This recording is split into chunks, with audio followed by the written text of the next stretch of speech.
Kisah ini bercerita tentang Clarissa, seorang istri yang hidupnya tampak sempurna dan mewah. Namun, tanpa ia sadari, ia telah menjadi target pembunuhan oleh orang-orang terdekatnya sendiri, yaitu ibu mertua dan suaminya.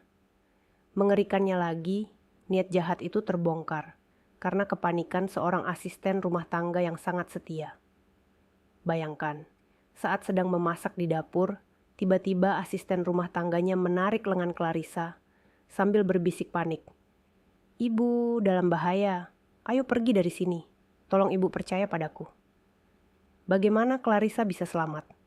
Apa rencana keji yang disembunyikan di rumah megah itu? Dan bagaimana ia membalas dendam? Mari kita mulai kisahnya. Udara pagi di kawasan elit Menteng terasa dingin. Namun, di balik pagar tinggi kediaman keluarga Adi Guna dan Clarissa, ada sesuatu yang jauh lebih dingin dan menusuk. Clarissa, dengan celemek linen yang terikat rapi di pinggangnya, sedang mengaduk bumbu di atas meja dapur marmer hitam. Ia sedang menyiapkan sup buntut pedas, hidangan rumit yang membutuhkan waktu dan cinta. Pikirannya dipenuhi kegembiraan sederhana. Sudah lama sekali suaminya, Dimas, dan ibu mertuanya, Bu Ratna, tidak bersikap sehangat ini. Dalam beberapa hari terakhir, Dimas dan Bu Ratna yang terkenal dingin dan suka mengkritik, justru sering menanyakan keadaannya. Perhatian mendadak ini terasa manis, namun juga menyisakan gema kejanggalan di sudut hatinya. Clarissa mencoba mengusir kecurigaan itu. Mereka mungkin mulai sadar arti keluarga. Ia meyakinkan dirinya sendiri. Saat Clarissa mulai menumis bumbu, suara langkah kaki elegan terdengar dari ruang tengah. Bu Ratna muncul di ambang pintu dapur, seolah-olah ia sedang berpatroli, bukan sekadar lewat. Senyumnya begitu lebar, terlalu lebar untuk seorang mertua, yang biasanya hanya menyunggingkan senyum sinis. "Kau terlihat sangat bersemangat, Clarissa." Suara Bu Ratna terdengar merdu. Namun bagi Clarissa, itu seperti alunan lagu yang dimainkan dengan tempo yang salah. "Tentu saja, Bu," jawab Clarissa berusaha terdengar ceria. "Saya senang melihat Ibu dan Mas Dimas hari-hari ini semakin akrab dengan saya. Rasanya sudah lama tidak merasakan kehangatan seperti ini." Bu Ratna melangkah maju. Tangannya yang penuh perhiasan mewah terulur untuk memegang bahu Clarissa. Sentuhan itu membuat Clarissa sedikit tersentak, sebab Bu Ratna nyaris tidak pernah menyentuhnya, kecuali saat menyentil kesalahan. "Oh, nak, tentu saja kami semakin akrab. Kami ini keluarga. Dan kami sadar betapa berharganya dirimu di rumah ini," kata Bu Ratna. Matanya menyapu seluruh kemewahan dapur itu. Tatapannya berhenti sejenak pada jam tangan berlian yang melingkari pergelangan tangan Clarissa. Hadiah pernikahannya yang paling mahal. Terutama aset-aset dan semua kenyamanan yang kau kelola ini. Semua itu adalah hasil kerjamu, dan kami menghargainya. Clarissa merasa sentuhan Bu Ratna itu seperti cengkeraman, bukan pelukan. Ia merasakan ada nada kepemilikan dan perhitungan di balik kata-kata aset-aset. Namun, ia menepisnya lagi. Di sudut lain ruangan, di ruang makan yang terhubung, Siti, asisten rumah tangga yang sudah 3 tahun bekerja di sana, sedang menata meja makan dengan sangat letih. Siti yang biasanya cerewet dan suka bersenandung saat bekerja, pagi ini diam 1000 bahasa. Gerakannya kaku dan matanya sesekali melirik ke arah Clarissa dan Bu Ratna, penuh kekhawatiran yang tersembunyi. Raut wajah Siti yang pucat itu sempat ditangkap Clarissa. Namun, ia kembali fokus pada Dimas yang kini menyusul masuk. Dimas, dengan setelan jas mahal yang baru dicuci, berjalan mendekat dan tanpa basa-basi memeluk Clarissa dari belakang. "Istriku yang cantik, kau tak perlu repot-repot begini. Harusnya kau bersantai saja," bisik Dimas di telinga Clarissa. Ciumannya di pipi terasa seperti sebuah pertunjukan. "Tidak apa-apa, Mas," balas Clarissa mencoba menikmati perhatian yang terasa langka itu. "Aku senang melayani kalian. Lagi pula, hari ini kan jadwalmu keluar kota. Mas kapan pulangnya? Aku akan siapkan kopermu." Mendengar kata-kata itu, Dimas melepaskan pelukannya. Ekspresinya mendadak berubah sedikit tegang. Oh, itu mungkin lusa. Ya, lusa. Ada urusan mendadak yang harus kuselesaikan di luar kota. Pokoknya, kau di rumah saja ya. Jangan kemana-mana. Ada jeda yang panjang.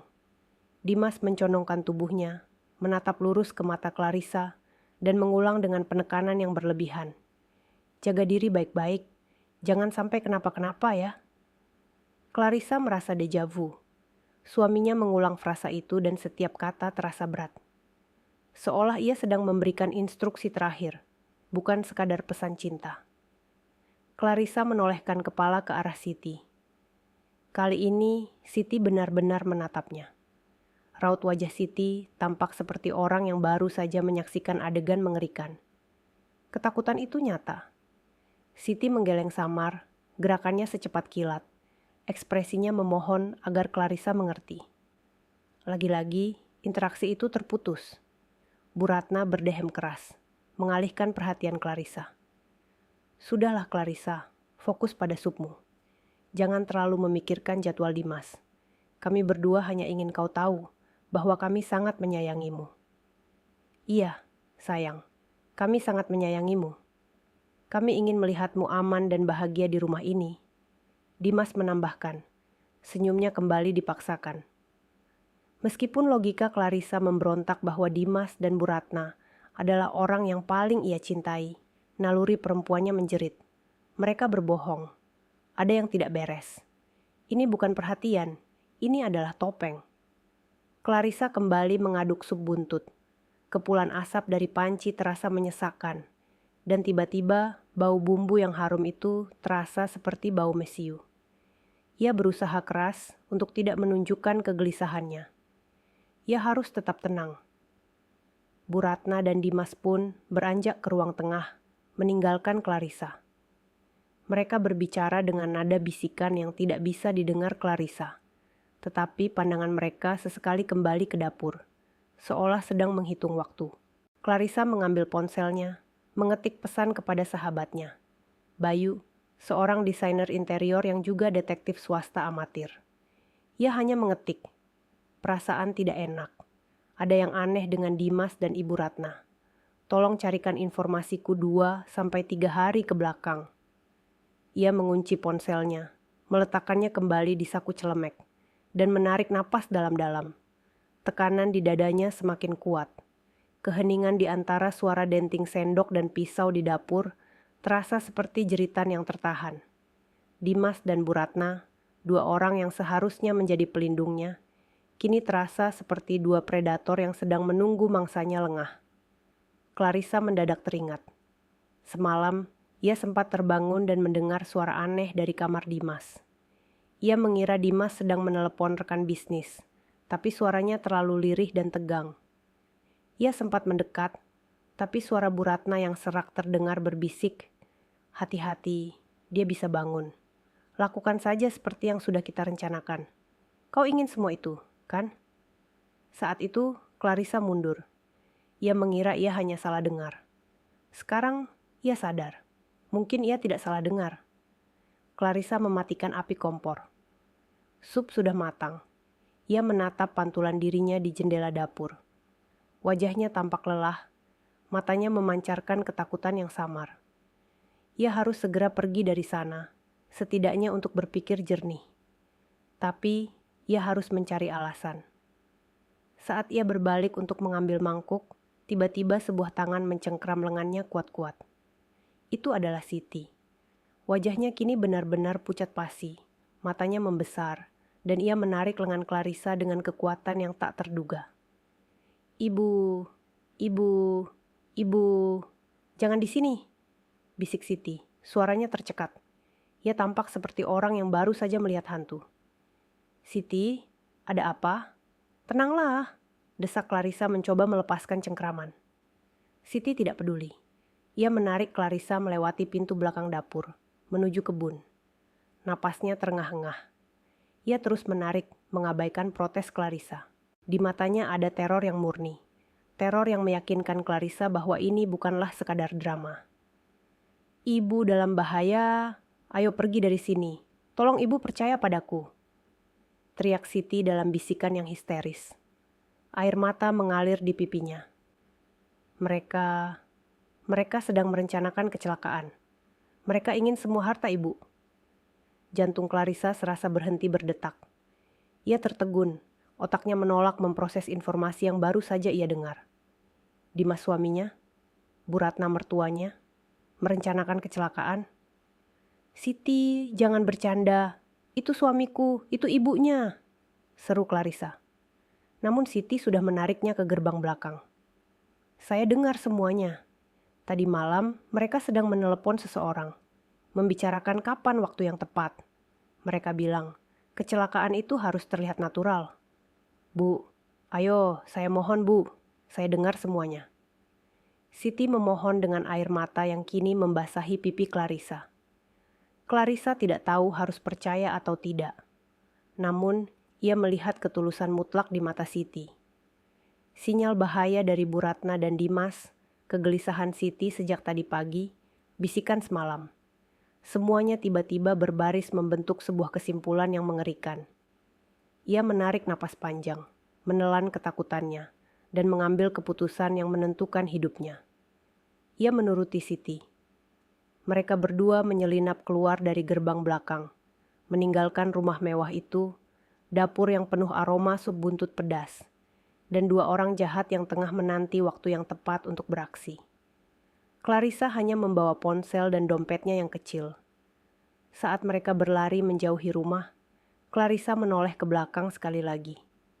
Ia syok. Di balik kaca ruang kerja Dimas, ia melihat siluet suaminya dan mertuanya sedang tertawa, menatap ke arah dapur, seolah sedang menantikan sesuatu yang buruk. Clarissa akhirnya percaya. Di rumah mewahnya, diam-diam mertua dan suaminya sedang merencanakan kecelakaannya untuk menguasai seluruh hartanya. Clarissa kini telah melarikan diri, dengan hanya membawa satu-satunya aset berharganya, nyawanya dan kesetiaan Siti. Keputusan cepat itu sudah dibuat, tetapi bahaya belum berakhir. Di luar sana, Bu Ratna dan Dimas akan segera menyadari bahwa mangsa mereka telah lolos. Pelarian Clarissa dan Siti terasa seperti pelarian dari mimpi buruk yang menjadi kenyataan. Napas mereka tersengal-sengal, bukan hanya karena kelelahan fisik, tetapi karena beban teror yang baru saja mereka pikul. Mereka terus berlari, menembus gang-gang sempit di belakang komplek perumahan elit itu, yang jarang dilewati oleh mobil mewah. Clarissa masih mengenakan celemek kotor dan sandal rumah, kontras dengan wajahnya yang pucat dan dipenuhi air mata. Ponselnya bergetar di saku celemek, namun ia tidak berani melihatnya. Kita sudah jauh, Bu. Kita sudah jauh. Siti terengah-engah, suaranya dipenuhi kelegaan bercampur ketakutan.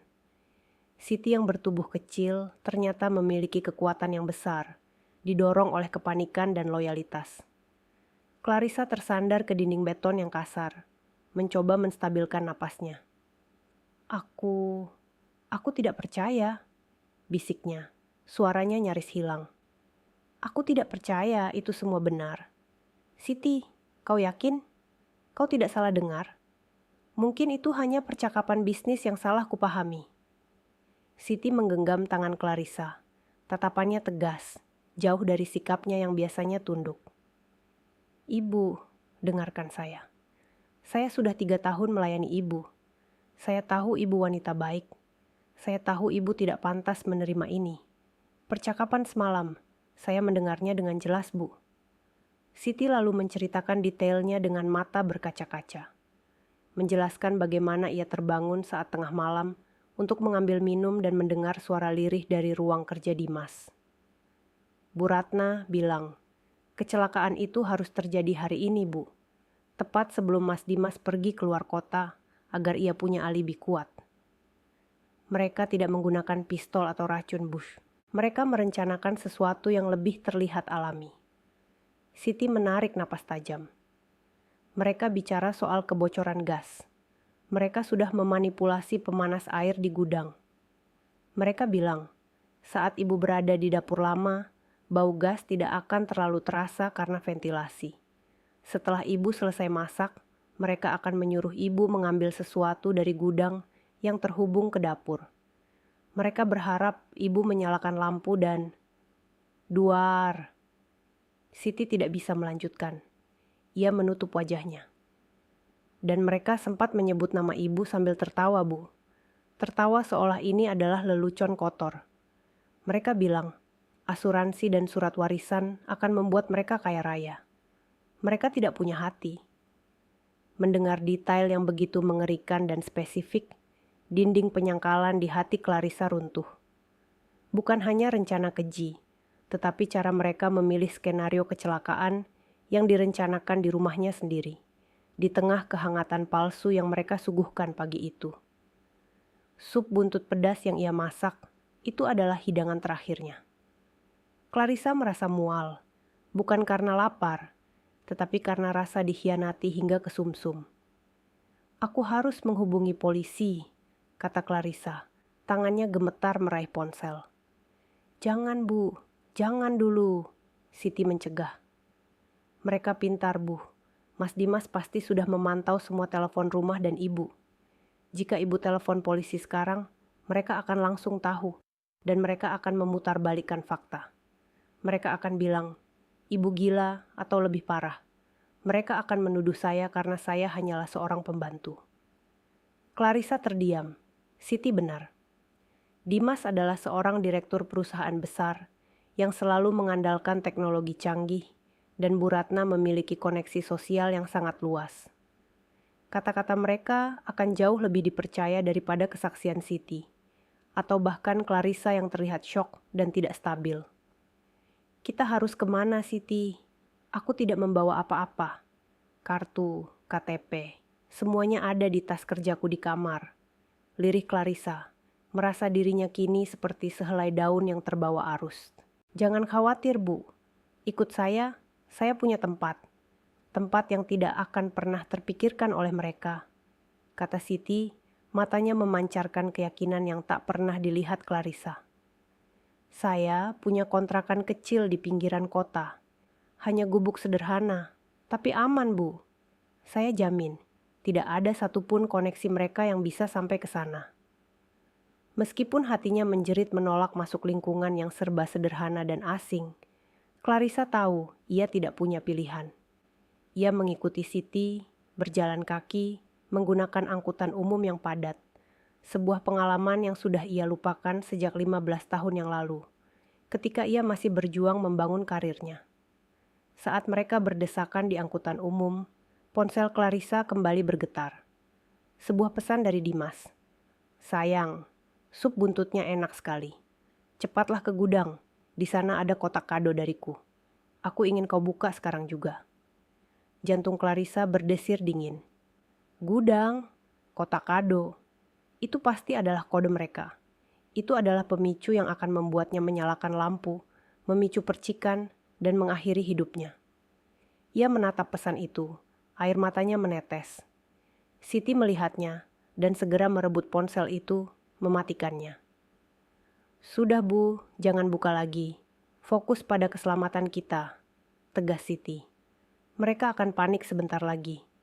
Mereka pasti heran kenapa ibu belum juga masuk gudang. Perjalanan ke kontrakan Siti terasa seperti menempuh jarak ribuan kilometer. Setibanya di sana, Clarissa terkejut melihat betapa sederhananya tempat tinggal Siti. Sebuah kamar kecil dengan dapur mini, tanpa pendingin ruangan, dan hanya ada satu tempat tidur lipat. Aroma masakan sederhana dan kelembapan langsung menyambutnya. Namun, tempat ini terasa aman, jauh lebih aman daripada rumah mewahnya, yang kini terasa seperti jebakan maut. Clarissa duduk di lantai, bersandar pada dinding tripleks, memeluk lututnya. Air matanya mengalir deras, bukan karena kondisi tempat itu, tetapi karena realisasi pahit tentang cinta dan pengkhianatan. Ia menangisi semua waktu yang ia habiskan untuk menyenangkan suaminya. Semua uang yang ia percayakan kepada Bu Ratna untuk dikelola. Kenapa, Siti? Kenapa mereka sekeji itu? Aku sudah memberikan segalanya, isak Clarissa. Siti duduk di sebelahnya, menyentuh bahunya lembut. Karena orang serakah, Bu. Harta ibu itu terlalu banyak, terlalu menggiurkan. Mereka tidak mencintai ibu. Mereka mencintai apa yang ibu punya. Siti kemudian bercerita tentang pengalamannya di rumah itu. Bagaimana ia sering mendengar Bu Ratna dan Dimas membicarakan aset-aset Clarissa dengan nada cemburu dan iri. Mereka sering meremehkan ibu di belakang, Bu. Mereka bilang, ibu hanya beruntung menikahi Mas Dimas. Padahal semua kekayaan itu hasil jerih payah ibu sendiri. Kisah Siti menjadi paku terakhir yang menancap di peti mati pernikahannya.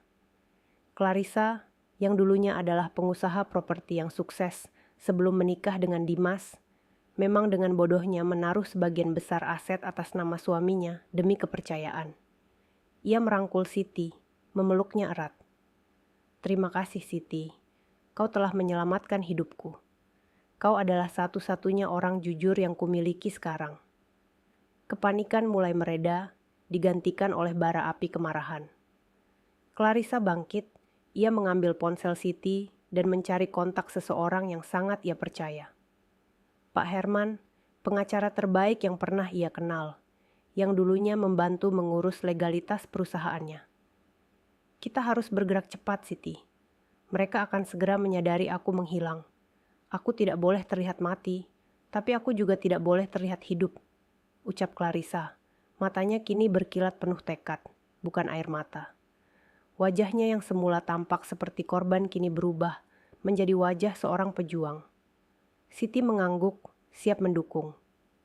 Apapun yang ibu perintahkan, saya siap. Clarissa menelepon Pak Herman, suaranya tegang namun jelas. Ia menceritakan semuanya, tanpa menghilangkan detail rencana keji itu.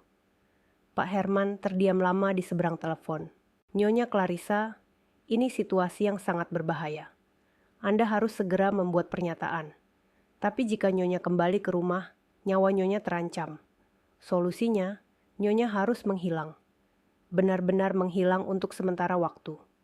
Saya akan mengurus laporan kehilangan Nyonya ke polisi dengan alibi bahwa Nyonya depresi dan melarikan diri. Bukan kecelakaan. Jelas Pak Herman serius. Itu akan memberi kita waktu. Waktu untuk mengumpulkan bukti dan membekukan semua aset Nyonya yang masih atas nama Dimas. Kita akan membuat mereka berpikir, Nyonya sudah pergi jauh, mungkin sudah tidak selamat, tapi tanpa jasad. Ketiadaan jasad akan menunda pencairan asuransi dan warisan mereka. Clarissa setuju. Itu adalah strategi paling cerdas dan paling aman. Menghilang dan menjadi hantu. Saat malam tiba, berita tentang hilangnya Clarissa mulai tersebar. Dimas dan Bu Ratna terlihat di layar berita, berpura-pura menangis dan mengeluarkan pernyataan kekhawatiran yang sangat meyakinkan tentang kondisi mental Clarissa. Mereka bahkan menuduh Clarissa membawa uang dalam jumlah besar saat melarikan diri, untuk menutupi fakta bahwa mereka adalah predator sejati. Clarissa dan Siti menyaksikan drama itu dari televisi kecil di kontrakan. Tangan Clarissa mengepal erat. Mereka bahkan berani memfitnahku di depan umum. Aku tidak akan membiarkan mereka lolos. Di tengah kepanikan dan kekacauan yang diciptakan oleh Dimas dan Bu Ratna, Clarissa yang sebenarnya sedang menyusun rencana balas dendam. Keputusan untuk mempercayai Siti dan lari telah memberinya kesempatan kedua. Ia tidak hanya akan mengambil kembali hartanya, ia akan menghancurkan kebohongan dan keserakahan yang telah berusaha merenggut nyawanya. Clarissa meraih ponsel Siti dan kembali menghubungi Pak Herman. Pak, segera hubungi Bayu. Saya butuh mata dan telinga di dalam rumah itu. Saya butuh bukti konkret dan siapkan gugatan cerai. Aku akan mengurus mereka. Clarissa kini telah bertransformasi dari korban menjadi pejuang. Dengan bantuan Siti dan Pak Herman, ia mulai membangun benteng pertahanannya. Namun, di rumah mewah itu, Dimas dan Bu Ratna sudah memulai permainan mereka, berpura-pura menjadi suami dan mertua yang berduka. Mereka tidak menyadari wanita yang mereka anggap sudah mati secara finansial dan emosional, kini sedang mengintai mereka dari balik bayangan. Malam itu, di kontrakan kecil yang lembab dan jauh dari hiruk-pikuk ibu kota, Clarissa tidak tidur. Ia duduk di tempat tidur lipat milik Siti. Punggungnya bersandar pada dinding papan yang dingin. sementara Siti tertidur lelap kelelahan setelah hari yang penuh tekanan. Namun, bagi Clarissa, pikiran yang kacau jauh lebih melelahkan daripada berlari. Pikirannya terus memutar ulang adegan pagi itu. Senyum palsu Dimas dan Bu Ratna, peringatan Siti yang histeris, dan pengkhianatan yang dingin. Clarissa meraih ponsel lama Siti yang ia gunakan. Ia sudah berhasil menghubungi Pak Herman dan Bayu. Sekarang, saatnya menyusun strategi perang. Pak Herman adalah seorang ahli hukum yang sangat teliti. Ia menyarankan Clarissa untuk tetap menghilang dan memutus semua komunikasi. Keberadaan Clarissa yang tidak jelas, hilang tanpa jejak dan tanpa jasad, adalah kunci untuk membekukan seluruh aset dan menunda pencairan asuransi. Dimas dan Bu Ratna tidak bisa melakukan apa-apa jika klaim kewarisan belum bisa diverifikasi. Mereka akan panik, Nyonya, kata Pak Herman melalui sambungan telepon. Mereka akan mengeluarkan pernyataan publik yang meyakinkan semua orang bahwa Nyonya bunuh diri atau melarikan diri karena depresi. Itu adalah trik standar mereka untuk menutupi jejak kejahatan. Dan benar saja, saat Clarissa menyalakan televisi kecil Siti, ia melihat pemandangan yang memuakkan. Di layar, di depan gerbang rumah mewahnya, Dimas berdiri di samping Bu Ratna. Keduanya tampil sempurna dalam balutan pakaian duka. Dimas memegang sapu tangan, sesekali menyeka air mata buaya, sementara Bu Ratna memasang wajah sedih yang dihiasi kekhawatiran palsu. Kami memohon, suara Dimas terdengar bergetar di televisi. Kepada siapapun yang melihat istri saya, Clarissa, tolong beritahu kami. Clarissa sedang dalam kondisi mental yang sangat tidak stabil. Kami yakin dia melarikan diri karena tekanan pekerjaan dan mungkin membawa sejumlah uang perusahaan bersamanya. Melihat sandiwara itu, seluruh tubuh Clarissa gemetar karena amarah. Mereka tidak hanya mencoba membunuhnya, mereka juga mencemarkan nama baiknya di depan publik, menuduhnya gila dan korupsi. Kemarahan itu menghilangkan sisa-sisa kesedihan dan keraguan Clarissa. Ia tidak lagi melihat Dimas sebagai suami yang salah jalan, melainkan sebagai musuh yang harus dihancurkan. Clarissa segera menghubungi Bayu. Bayu, yang bekerja sebagai desainer interior, tetapi memiliki hobi menganalisis kasus kejahatan, adalah aset yang sempurna untuk tugas ini. Bayu, aku butuh bantuanmu. Aku ingin kau melakukan dua hal. Perintah Clarissa, suaranya kini dingin dan tegas. Sebutkan saja Clarissa, aku siap, balas Bayu. Nadanya dipenuhi kekhawatiran, tetapi juga determinasi. Pertama, aku ingin kau masuk ke dalam rumah. Mungkin besok, dengan alasan menjenguk Bu Ratna yang berduka. Cari tahu, apakah ada perubahan di area gudang dan dapur belakang yang mereka sebutkan? Itu mungkin masih menjadi jebakan. Kedua, aku butuh bukti pengakuan mereka. Aku ingin kau cari tahu, apakah kau punya alat sadap yang sangat kecil. Paling penting, aku ingin kau pasang alat itu di ruang kerja Dimas. Itu tempat mereka bicara yang paling nyaman. Bayu sempat ragu. Clarissa, itu berbahaya. Aku bisa tertangkap. Mereka ingin kau mati. Bayu, lebih baik aku mengambil risiko dan membongkar kejahatan ini daripada hidup dalam ketakutan. Desak Clarissa, suaranya mengandung janji balas dendam.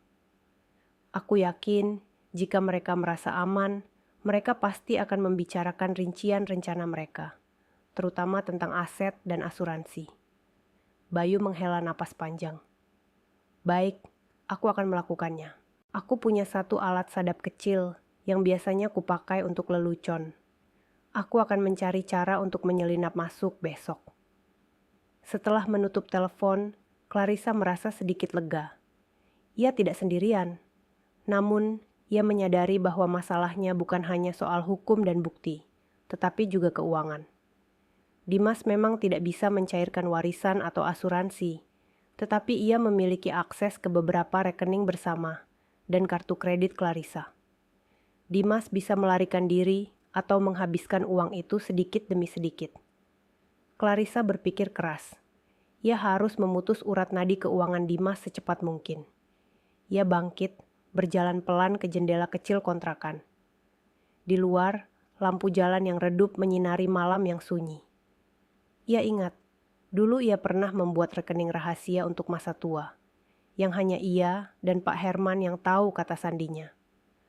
Dan rekening itu tidak terhubung dengan jaringan perbankan Dimas. Ini adalah kartu asnya. Clarissa kembali menghubungi Pak Herman, menjelaskan rencananya. Pak, saya ingin Bapak segera mengaktifkan status darurat pada semua kartu kredit dan rekening yang masih atas nama saya. Tetapi Dimas punya akses. Tujuannya bukan hanya untuk membekukan, tapi untuk membuatnya panik. Maksudnya, tanya Pak Herman terdengar bingung. Jika dia merasa aman, dia akan belanja besar. Pak, dia akan membeli hadiah untuk dirinya sendiri, mungkin mobil baru, untuk merayakan kematiannya.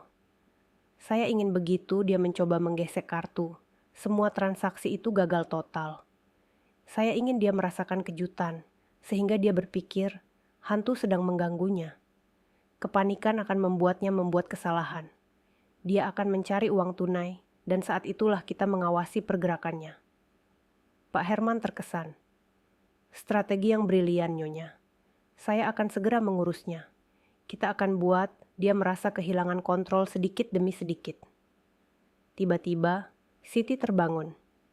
Ia melihat Clarissa berdiri dalam kegelapan, matanya penuh perhitungan. Ibu kenapa tidak tidur? Pak Herman kenapa? Tanya Siti khawatir. Aku tidak bisa tidur, Siti. Aku sedang membuat perhitungan, jawab Clarissa menoleh. Kau telah menyelamatkan nyawaku, Siti. Sekarang giliranku untuk menyelamatkan diriku dan membalas pengkhianatan ini. Clarissa kemudian duduk di sebelah Siti, merenungkan detail kecil yang terlewat. Sup buntut yang aku masak pagi ini, apakah sudah disajikan untuk mereka? Siti mengangguk, tatapannya kosong. Sudah, Bu. Sebelum kita kabur, Bu Ratna menyuruh saya menghangatkan dan menyajikan di meja makan. Mereka makan dengan lahap sambil membicarakan rencana mereka. Mereka bahkan bilang, ini adalah hidangan perpisahan yang sempurna. Clarissa merasakan dorongan mual lagi. Baik, sekarang dengarkan aku. Kau harus kembali ke rumah besok, Siti. Kau harus berpura-pura sangat berduka atas hilangnya aku. Jangan tunjukkan satu pun kecurigaan. Tugasmu adalah menjadi mata dan telingaku di dalam sana. Cari tahu, apakah Dimas dan Bu Ratna masih menganggap rencana kebocoran gas itu akan terjadi atau sudah dibatalkan. Siti tampak takut, tubuhnya gemetar. Tapi Bu, jika mereka curiga, mereka tidak akan curiga. Kau adalah asisten rumah tangga yang setia dan polos. Mereka terlalu sombong untuk curiga pada orang selevelmu. Potong Clarissa, tatapannya tajam. Jika mereka bertanya tentangku, jawab saja kau tidak tahu apa-apa dan kau takut. Kau harus bersikap seperti korban, bukan pahlawan. Aku butuh kau di sana untuk mengawasi Dimas dan Bu Ratna. Siti mengangguk dengan berat hati. Loyalitasnya mengalahkan rasa takutnya. Saya akan melakukannya, Bu. Demi Ibu. Clarissa memeluk Siti erat. Malam itu di kontrakan sederhana, sebuah aliansi yang tidak terduga terbentuk. Seorang wanita kaya yang kehilangan segalanya kecuali kecerdasannya, dan seorang asisten rumah tangga yang mempertaruhkan nyawanya demi keadilan. Clarissa tahu bahwa Dimas dan Bu Ratna pasti sedang berpesta dalam hati mereka, merayakan kematiannya. Mereka pasti sudah membayangkan kehidupan mewah tanpa batas. Namun mereka tidak sadar bahwa drama yang baru saja mereka ciptakan hanyalah babak pembuka dari kehancuran mereka sendiri. Clarissa sudah siap menarik semua karpet di bawah kaki mereka. Keesokan paginya, Siti kembali ke rumah mewah itu dengan wajah yang dibuat semuram mungkin. Bu Ratna menyambutnya dengan senyum puas. Siti, kau kembali, bagus. Bersihkan kamar Nyonya. Dan jangan pernah membicarakan kejadian kemarin. Nyonya Clarissa sedang sakit. Kau mengerti? Di saat yang sama, Bayu sudah menyusun rencananya. Ia berpakaian rapi, membawa buket bunga besar dan sekotak makanan penutup mahal, dan tiba di rumah Dimas. Dimas, Bu Ratna, Saya turut berduka. Saya sangat terkejut, kata Bayu memeluk Dimas dengan akting yang meyakinkan. Clarissa adalah sahabat yang luar biasa. Saya tidak percaya dia mengalami tekanan mental hingga lari seperti ini. Dimas yang sedang bersantai di ruang kerjanya menyambut Bayu dengan senang hati. Terima kasih Bayu. Aku pun tidak percaya. Aku sudah melakukan segalanya untuknya. Tapi ternyata dia tetap tidak bersyukur. Dimas melanjutkan drama itu, merasa aman karena Bayu adalah orang luar yang tidak mungkin mencurigai mereka. Saat Dimas dan Bu Ratna asyik menceritakan detail palsu tentang depresi Clarissa, Bayu bergerak cepat. Ia berpura-pura meminta izin ke toilet. Di sana, ia mengaktifkan alat sadap mini yang sudah ia siapkan. Alat itu sangat kecil, sebesar koin dan memiliki daya rekam yang kuat. Dengan alasan membuang tisu, Bayu diam-diam masuk ke ruang kerja Dimas. Ruangan itu kosong. Matanya langsung tertuju pada jam dinding besar bergaya antik. Itu adalah tempat yang sempurna untuk menyembunyikan alat sadap, karena sulit dijangkau dan jarang diperhatikan. Dalam hitungan detik, Bayu menempelkan alat sadap itu di balik jam. Hanya ada satu kali klik kecil yang tertutup oleh gemuruh detak jam itu sendiri.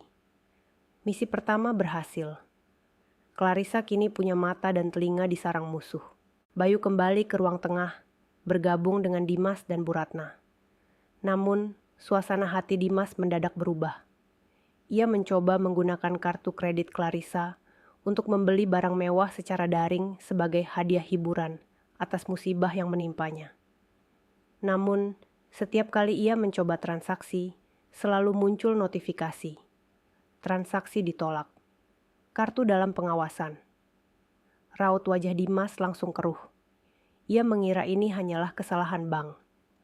Tetapi setelah mencoba 3 kartu berbeda dengan hasil yang sama, ia mulai panik. Sialan, umpat Dimas. Tidak peduli ada Bayu di sana. Kenapa semua kartunya diblokir?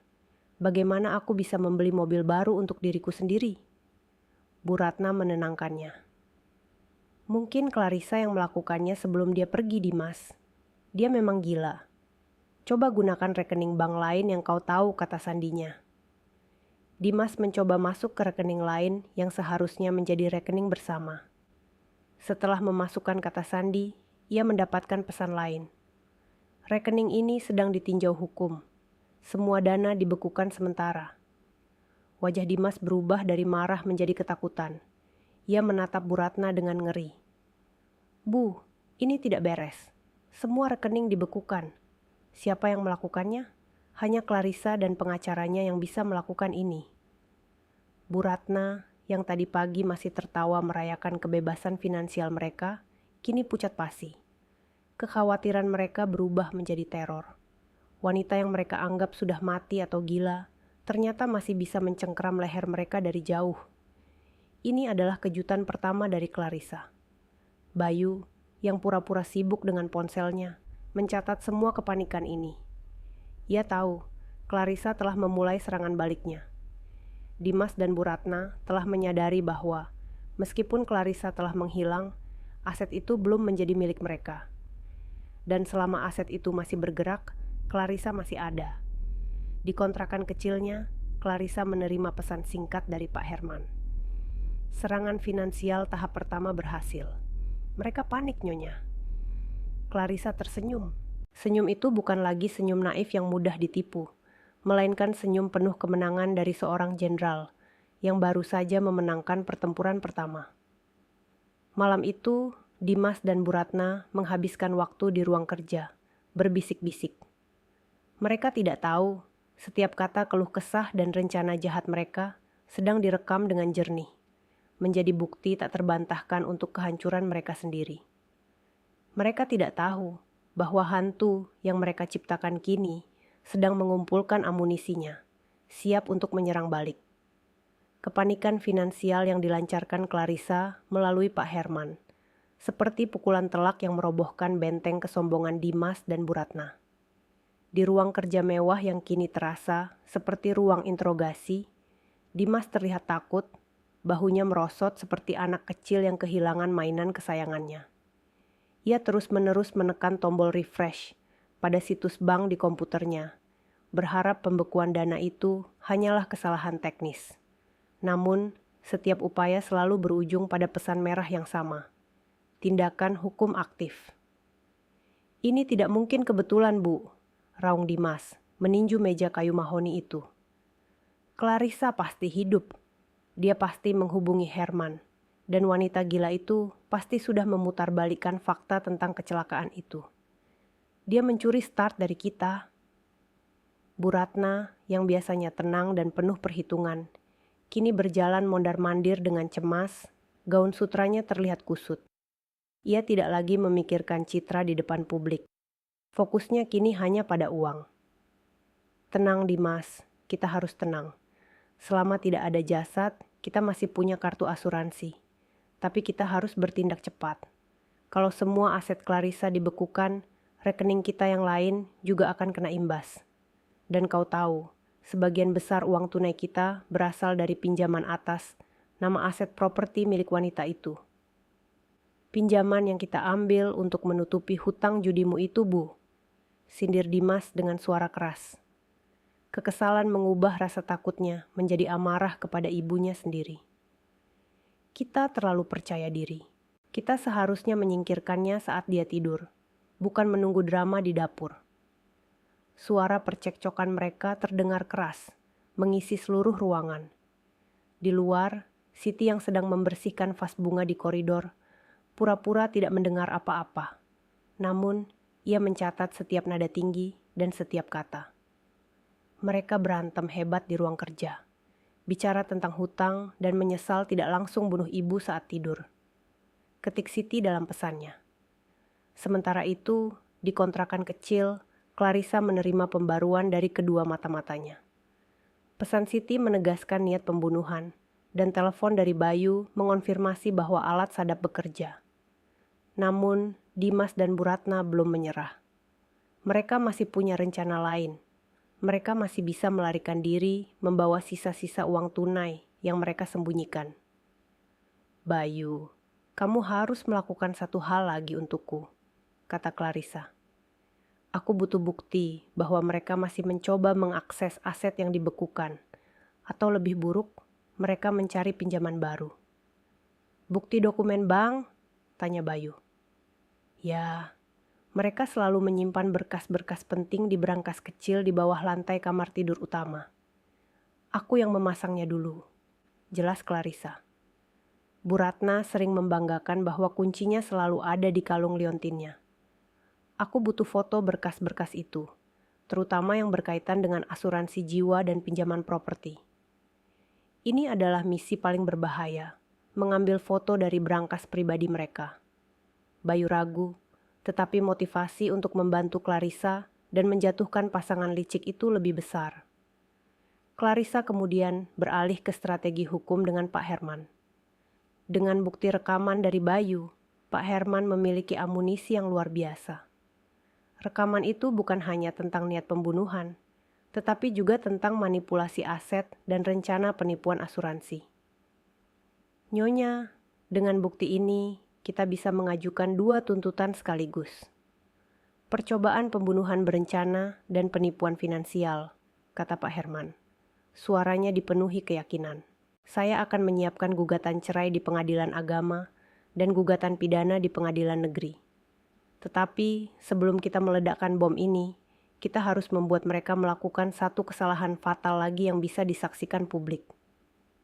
Clarissa setuju. Pertunjukan harus lebih dramatis. Sementara Clarissa dan timnya menyusun strategi, Dimas dan Bu Ratna menemukan cara baru untuk mendapatkan uang.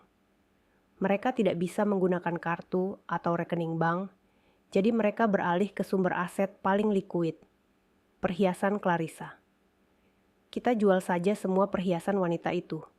Liontin, cincin, gelang yang tidak dia bawa lari," usul Bu Ratna, matanya berbinar serakah. "Itu akan cukup untuk kita bertahan sampai masalah aset ini selesai, dan kita bisa mencairkan asuransi jiwa." "Polisi bilang dia hilang, bukan mati. Status hilangnya pasti akan diubah dalam waktu sebulan," Dimas menyetujui. Dalam pikiran mereka, Clarissa sudah pasti tidak akan pernah kembali. Mereka mulai menggeledah lemari dan berangkas kecil di kamar Clarissa. Mereka mengumpulkan perhiasan berlian dan emas yang bernilai fantastis.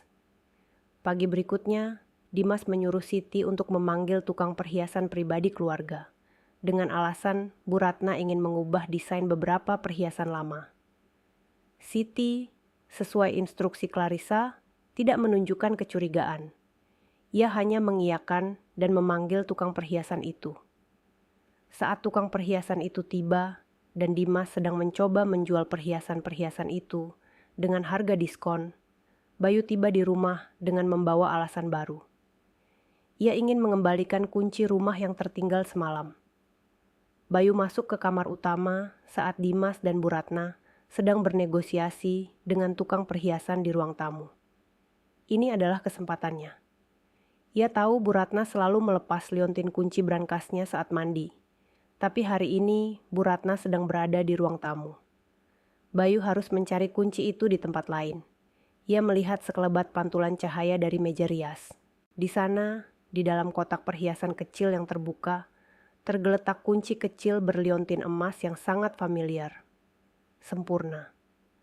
Dengan jantung berdegup kencang, Bayu mengambil kunci itu dan segera menuju lemari di bawah walk-in closet. Ia menemukan celah di karpet dan membuka brankas tersembunyi. Di dalamnya terdapat dokumen asuransi jiwa Clarissa dengan Dimas sebagai ahli waris tunggal, surat kuasa palsu yang mereka siapkan, dan yang paling mengerikan, rincian pinjaman besar yang mereka ambil dengan jaminan properti Clarissa yang jatuh tempo dalam 2 minggu. Bayu dengan cepat memotret setiap dokumen dengan resolusi tertinggi. Tugasnya hampir selesai. Namun, saat ia akan menutup brankas, ia melihat sebuah map kecil yang diselipkan. Itu adalah draft surat yang ditujukan kepada notaris. Isinya, pengalihan hak kepemilikan rumah atas nama Dimas dan Bu Ratna. Mereka berencana mengalihkan kepemilikan rumah seolah-olah Clarissa sudah memberikan kuasa penuh. Ini adalah bukti niat jahat yang lebih jauh, pencurian properti. Bayu berhasil menutup brankas, meletakkan kunci kembali, dan keluar dari kamar tanpa dicurigai. Ia segera meninggalkan rumah itu, beralasan ada janji klien mendadak. Ia tidak sabar untuk mengirimkan semua bukti itu kepada Clarissa dan Pak Herman. Di malam hari, semua bukti telah terkumpul di tangan Clarissa. Rekaman suara Dimas dan Bu Ratna yang membicarakan rencana pembunuhan dan hutang judi, foto dokumen asuransi, pinjaman, dan draft pengalihan hak milik. "Nyonya Clarissa," kata Pak Herman dengan suara serius melalui sambungan telepon terenkripsi. "Kita punya segalanya. Kita bisa membuat mereka dipenjara seumur hidup. Tapi kita harus menunggu momentum yang tepat. Momen di mana kehancuran mereka dilihat oleh semua orang, termasuk kolega dan tetangga mereka yang mereka banggakan." Clarissa menyeringai dingin. Ia sudah punya ide. "Pak Herman, siapkan semua surat. Gugatan cerai, gugatan pidana, dan yang paling penting, surat perintah penyitaan sementara atas semua aset yang dijaminkan. Saya ingin kita mengeksekusi ini di acara mereka. Kita akan membuat mereka menyesal telah merayakan kematianku." Clarissa tahu bahwa Dimas dan Bu Ratna didorong oleh kepanikan finansial dan keyakinan bahwa Clarissa sudah tidak ada, pasti akan mengadakan semacam perayaan palsu untuk mempercepat klaim asuransi dan mengisi pundi-pundi mereka yang kosong. Mereka ingin terlihat kuat dan berkuasa di depan koleganya. Dan di sanalah Clarissa akan muncul. Strategi balas dendam telah berubah dari bertahan menjadi menyerang, dan tahap akhir kini sudah di depan mata. Dimas dan Bu Ratna semakin terdesak. Uang hasil penjualan perhiasan Clarissa yang mereka anggap cukup untuk bertahan, ternyata hanya mampu menutupi hutang jangka pendek. Pinjaman besar atas jaminan properti Clarissa yang jatuh tempo 2 minggu lagi menjadi mimpi buruk yang menghantui mereka. Kepanikan karena aset dibekukan dan tenggat waktu hutang membuat akal sehat mereka lenyap. Mereka harus mempercepat proses pencairan asuransi jiwa Clarissa. Dan untuk itu, status hilang tidak cukup. Mereka memerlukan sebuah bukti tragedi. Di tengah malam buta, di ruang kerja yang kini mereka anggap sebagai ruang perang, Bu Ratna menatap Dimas dengan mata liar. Kita harus melakukan sesuatu yang drastis, Dimas. Kita harus buat Clarissa benar-benar terlihat mati. Tidak ada jasad, tidak masalah, tapi harus ada drama yang meyakinkan polisi dan asuransi. Bagaimana, Bu? Semua sudah kita batalkan. Dimas berbisik, suaranya dipenuhi ketakutan. Kita tidak bisa kembali ke rencana gas itu. Terlalu berisiko dan Siti mungkin curiga. Siti sudah kita perintahkan diam, dan dia hanya pembantu bodoh, balas Bu Ratna. Kita tidak perlu melukai Clarissa. Dia sudah menghilang. Kita hanya perlu menciptakan adegan kecelakaan yang meyakinkan di suatu tempat. Sesuatu yang melibatkan mobilnya.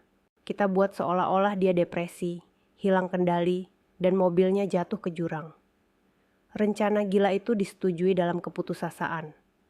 Mereka berdua tahu bahwa mobil mewah milik Clarissa, sebuah mobil SUV hitam keluaran terbaru, masih tersimpan aman di garasi. Dimas segera menghubungi kenalan lamanya, seorang preman yang biasa ia gunakan untuk menekan klien, bernama Rudi. Dimas menjanjikan uang dalam jumlah besar dari penjualan mobil itu, asalkan Rudi bisa menghilangkan mobil itu dan membuat adegan kecelakaan tunggal yang terlihat tragis dan meyakinkan.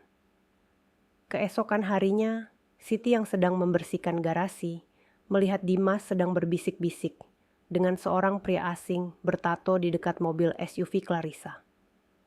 Siti, yang kini sudah berani dan penuh tekad, segera mencari momen untuk mengambil ponselnya dan memotret plat nomor mobil serta wajah pria itu secara diam-diam. Ia mengirimkan bukti itu kepada Clarissa, disertai pesan singkat. Mas Dimas sedang mengatur mobil ibu. Ada rencana baru, sepertinya mobil ibu akan dijual atau dihancurkan. Di kontrakan, Clarissa menerima foto itu. Ia tahu Dimas sedang menuju kesalahan fatal. Clarissa segera menghubungi Pak Herman. Pak, mereka akan menggunakan mobil saya untuk menciptakan kecelakaan palsu. Ini adalah kesempatan emas kita.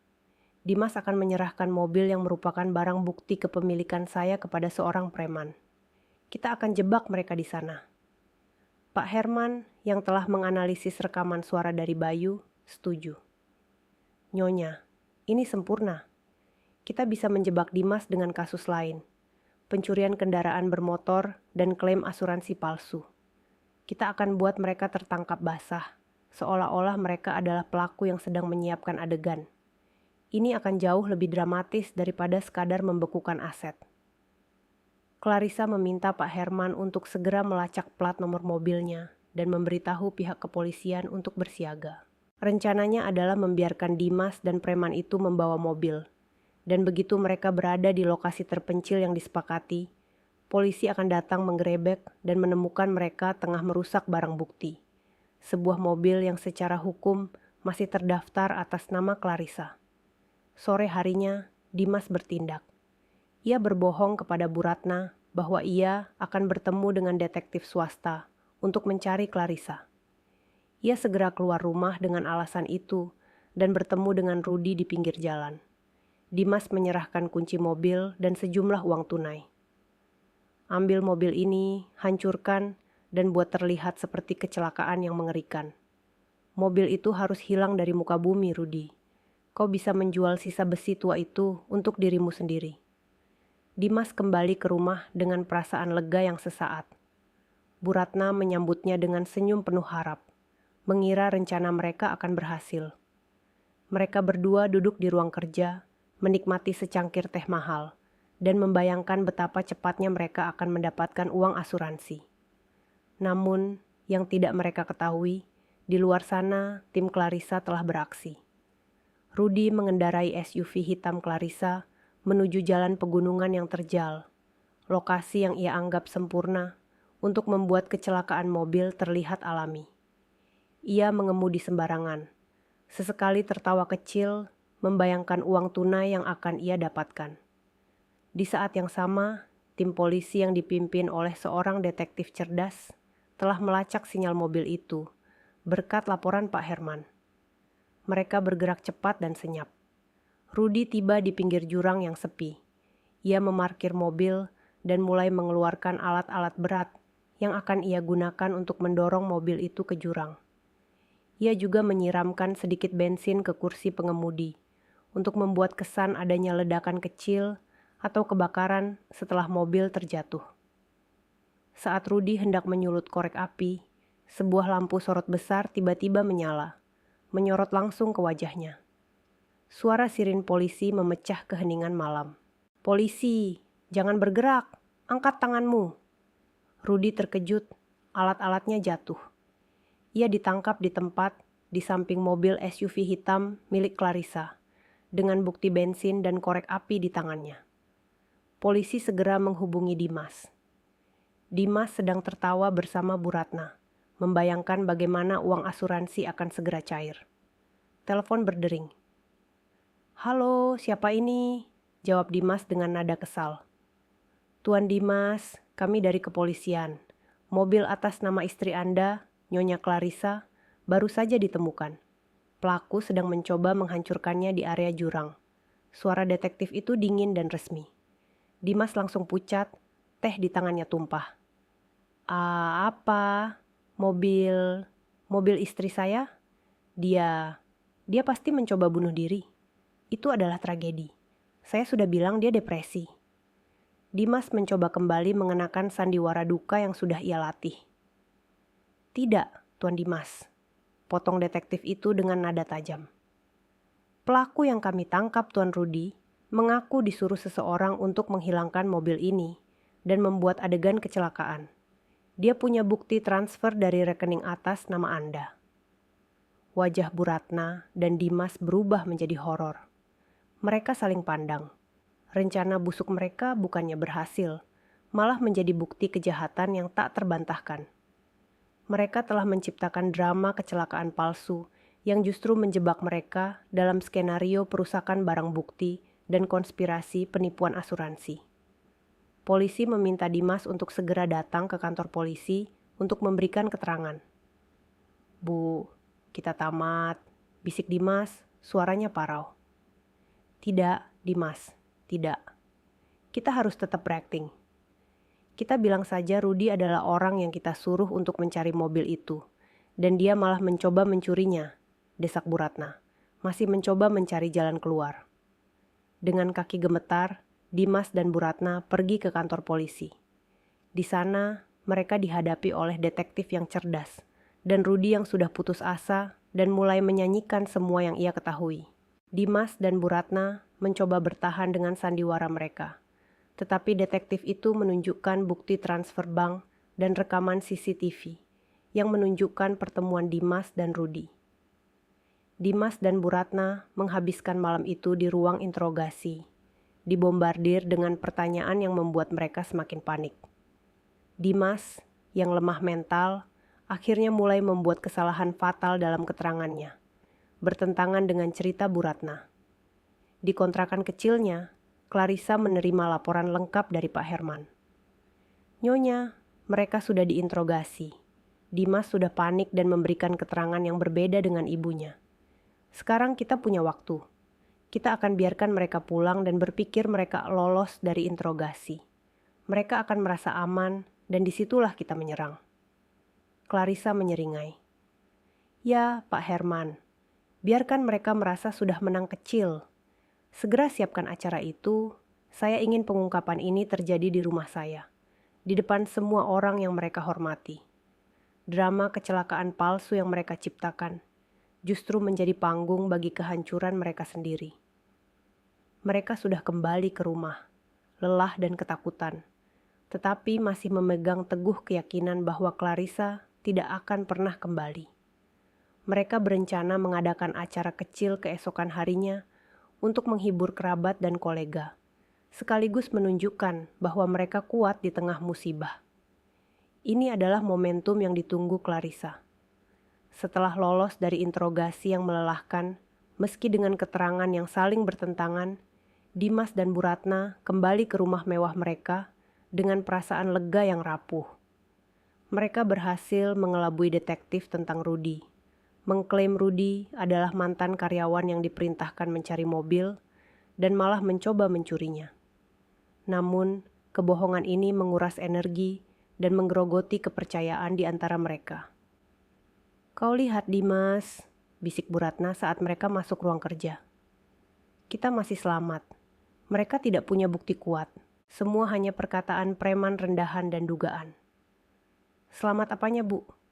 Dimas membanting tubuhnya ke sofa kulit. "Semua kartu dibekukan. Kita sudah menjual perhiasan.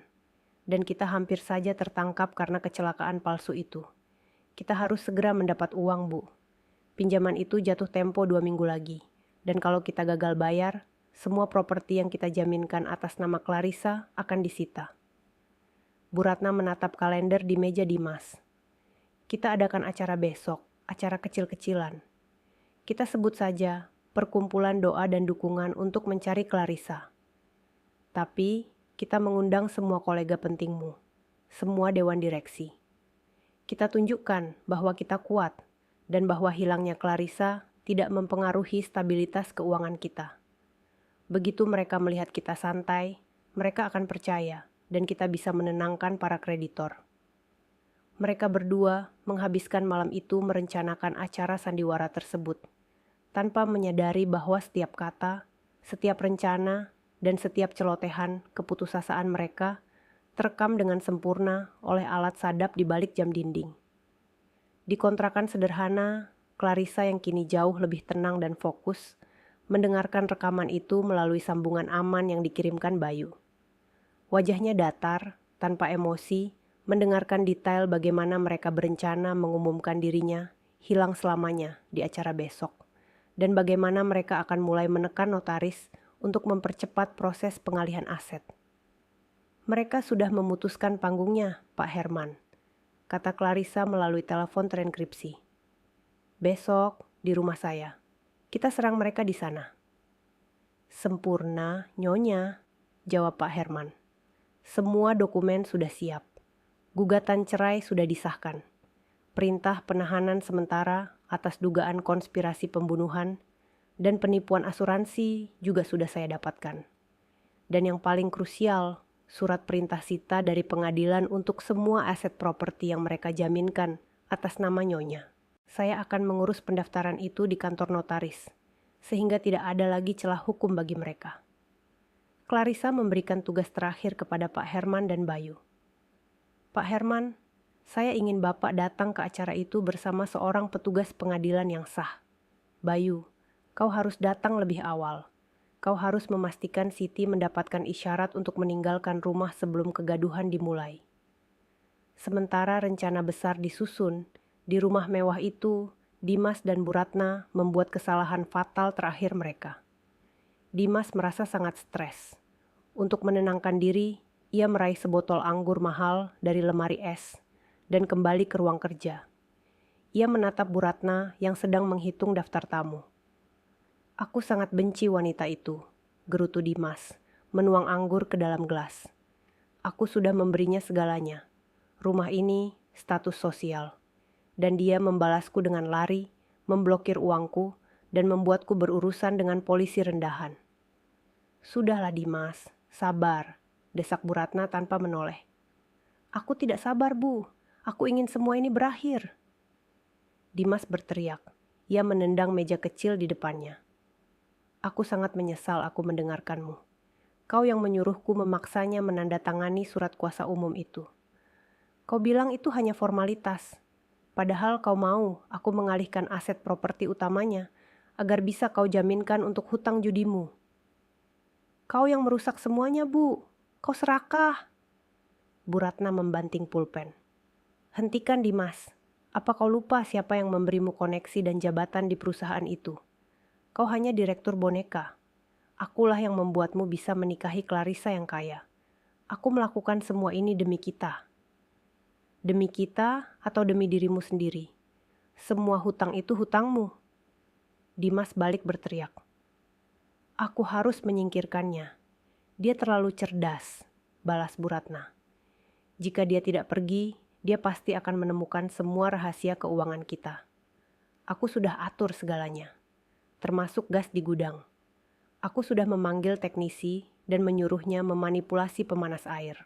Aku hanya menunggu waktu Dimas pergi keluar kota untuk memintanya mengambil sesuatu di gudang dan Bu Ratna berhenti bicara. Napasnya tercekat.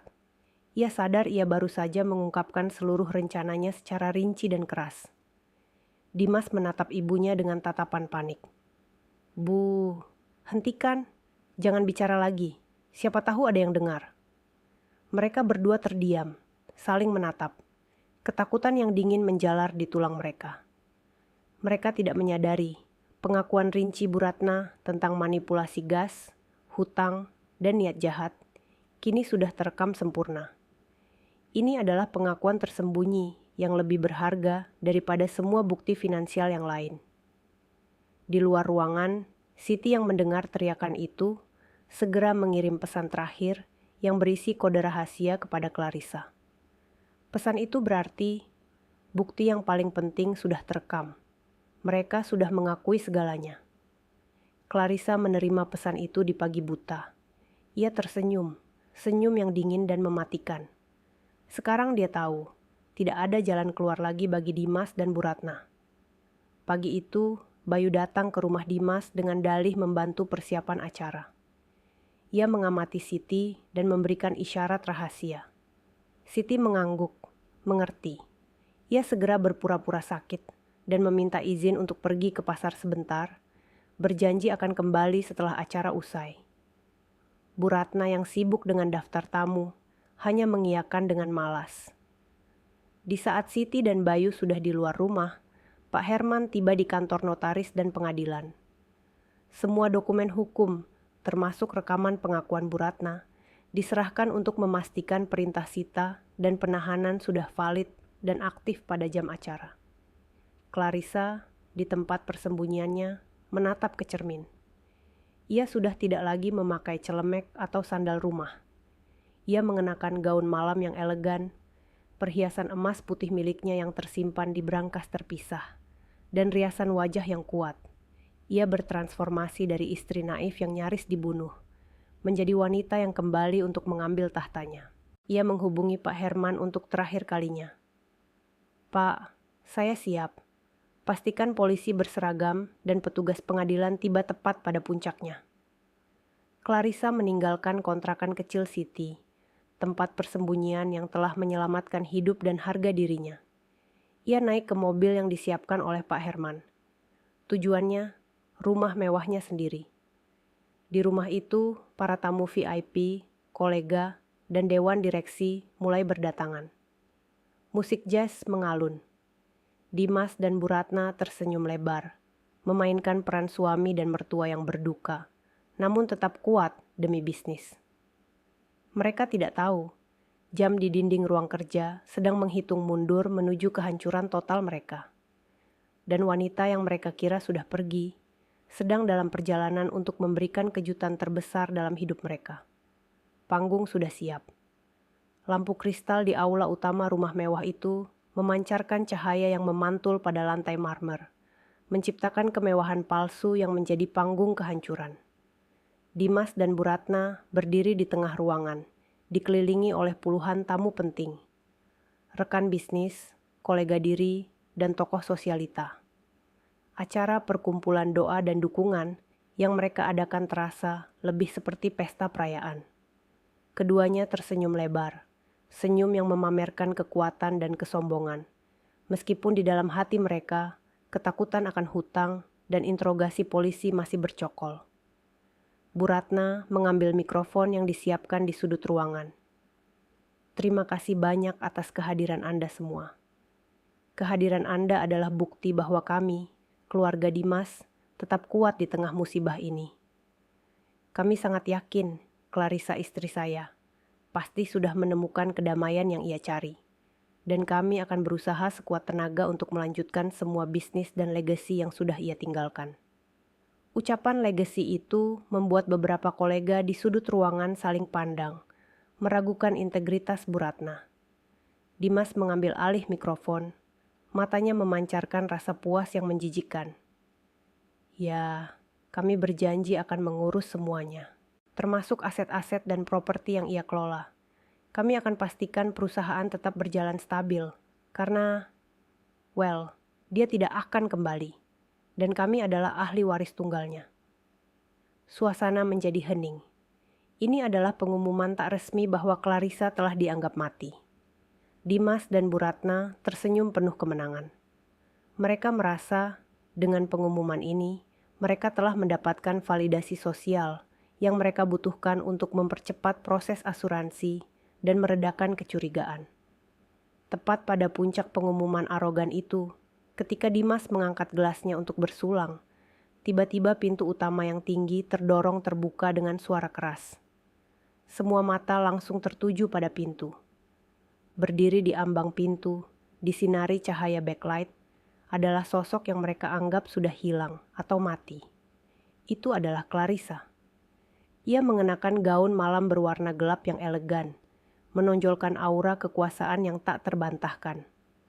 Ekspresi wajahnya tenang, dingin, dan mematikan.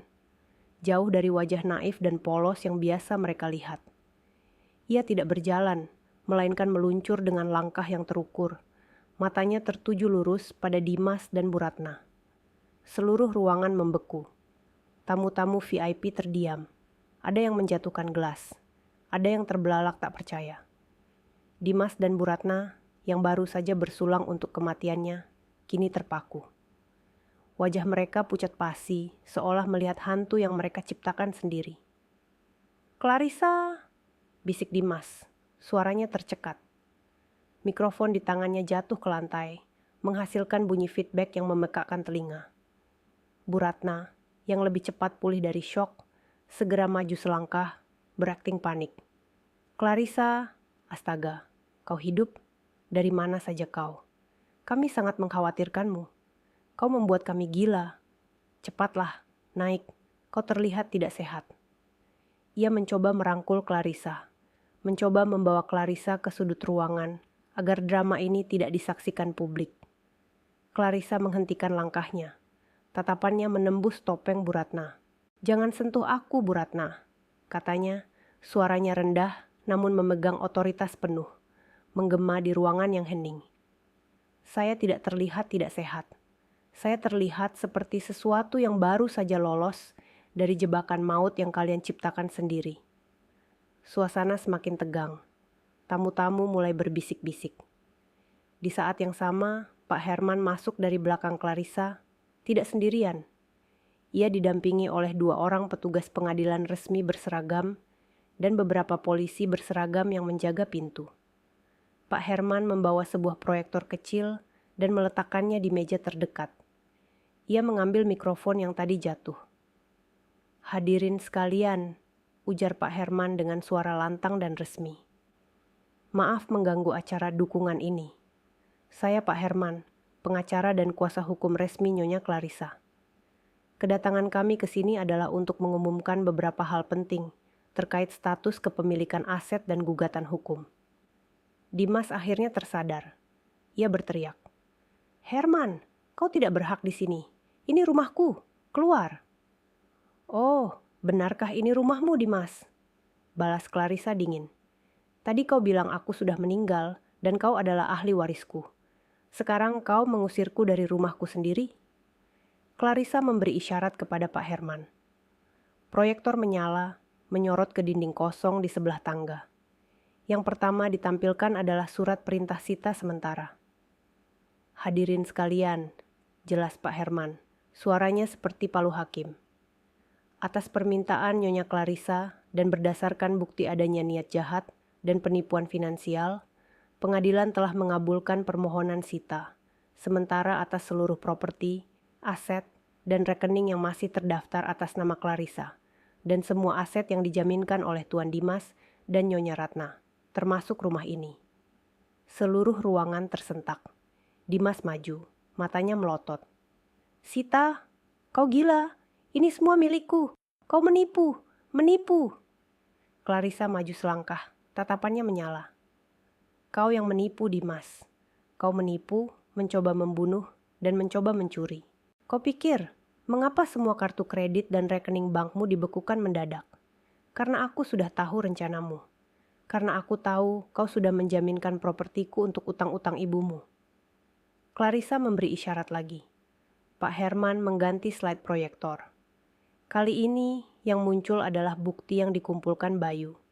Foto-foto dokumen asuransi jiwa Clarissa, surat kuasa palsu yang ditandatangani, dan rincian pinjaman besar yang jatuh tempo dalam waktu dekat.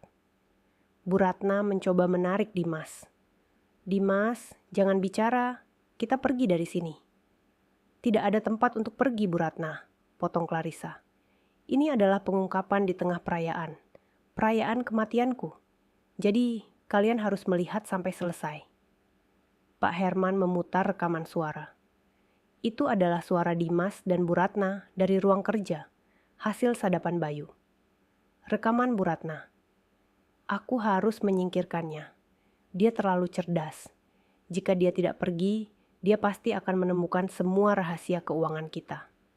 Aku sudah atur segalanya, termasuk gas di gudang.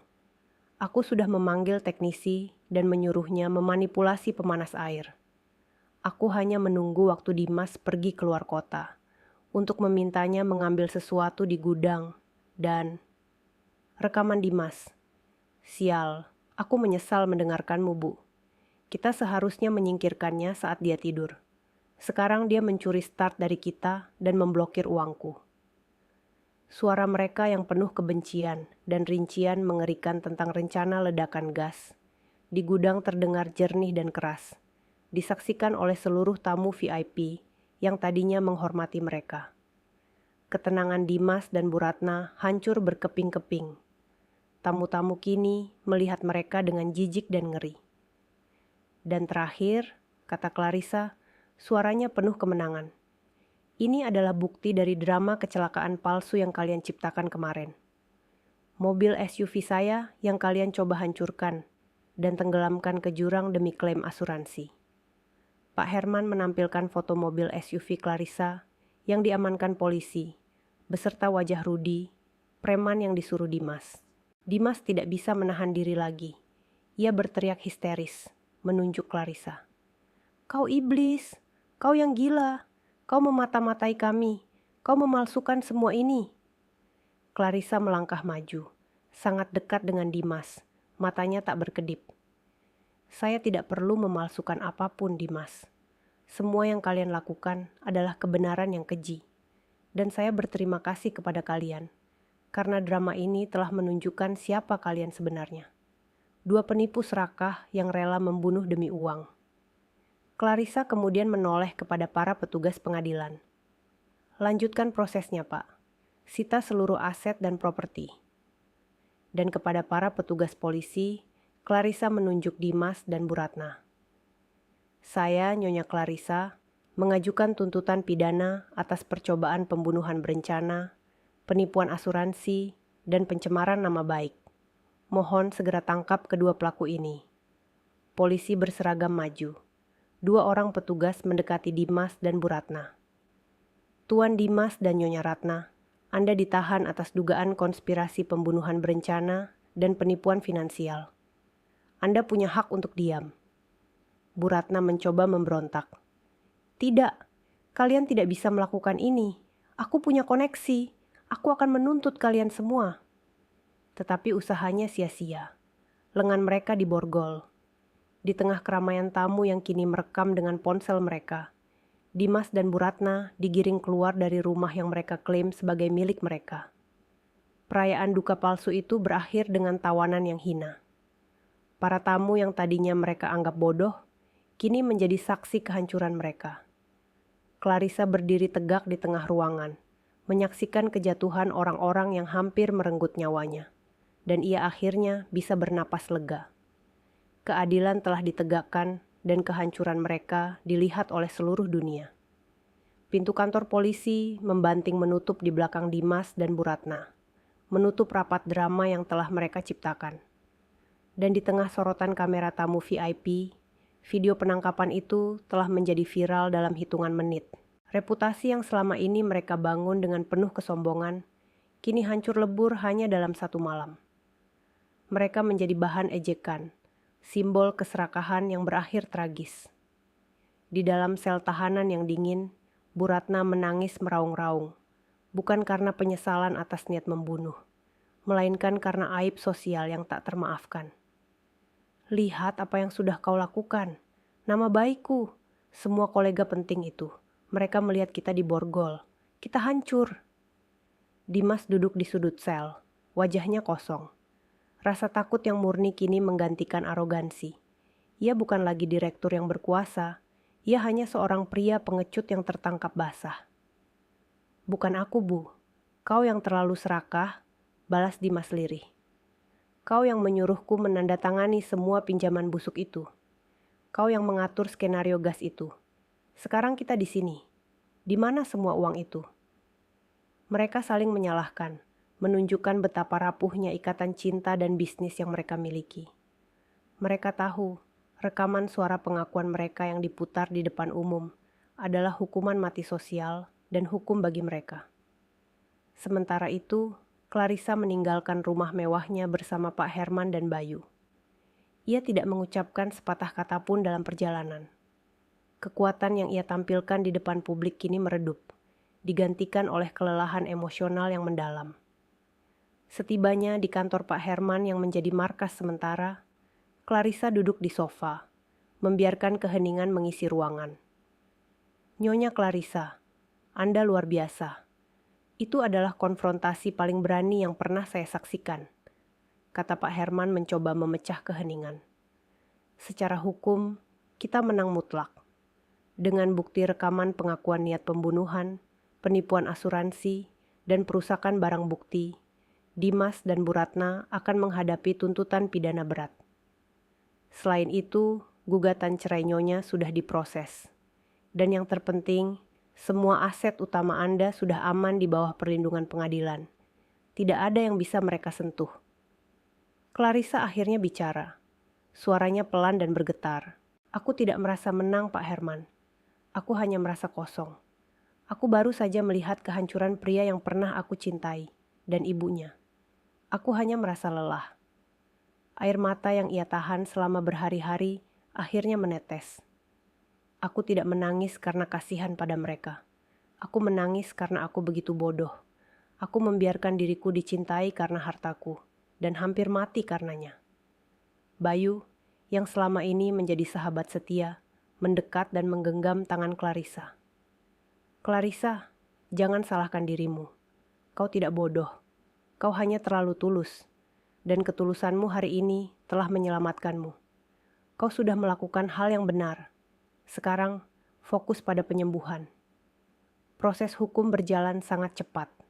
Berita tentang kejahatan mereka mendominasi semua media nasional. Dewan Direksi Perusahaan Dimas segera mengadakan rapat darurat dan mencopot semua jabatan Dimas, membersihkan nama mereka dari aib. Para kolega dan teman yang dulu menghormati Dimas dan Bu Ratna, kini ramai-ramai menjauh, menolak dikaitkan dengan kasus memalukan itu. Pada sidang pertama, Pak Herman menyajikan bukti-bukti secara teliti dan sistematis. Rekaman suara dari ruang kerja, keterangan Rudi, sang preman yang menjadi saksi kunci, dan bukti transfer bank dari Dimas. Bukti niat jahat itu tak terbantahkan. Jaksa menuntut hukuman maksimal. Di ruang sidang, Dimas dan Bu Ratna mencoba mempertahankan diri dengan alasan emosi sesaat dan masalah keluarga, tetapi hakim tidak goyah. Mereka tidak bisa membantah suara mereka sendiri di rekaman. Bu Ratna mencoba memohon kepada Clarissa di ruang sidang, mencoba menggunakan trik emosional terakhirnya. Clarissa, nak, kasihanilah kami. Ibu mohon, ingat semua kebaikan ibu selama ini. Clarissa berdiri tegak. Ia menatap Bu Ratna tanpa belas kasihan, tetapi juga tanpa amarah. Ia hanya merasakan kehampaan. Kebaikan apa, Bu? Kebaikan yang membuat saya harus melarikan diri dari rumah saya sendiri karena Anda ingin saya tewas terbakar? Kebaikan yang membuat Anda dan Dimas mencemarkan nama baik saya di depan publik? Saya tidak punya hutang budi pada Anda. Anda dan Dimas harus menghadapi konsekuensi dari keserakahan kalian. Kata-kata Clarissa yang tenang namun tajam itu menghapus semua simpati yang mungkin ada dari pengunjung sidang. Dimas, yang melihat betapa dingin dan teguhnya Clarissa, akhirnya menyadari bahwa wanita di depannya ini bukanlah istri yang dulu ia kenal. Ia telah menghancurkan satu-satunya sumber kenyamanan dan kekuasaan dalam hidupnya. Pak Herman berhasil mendapatkan keputusan yang memuaskan Clarissa.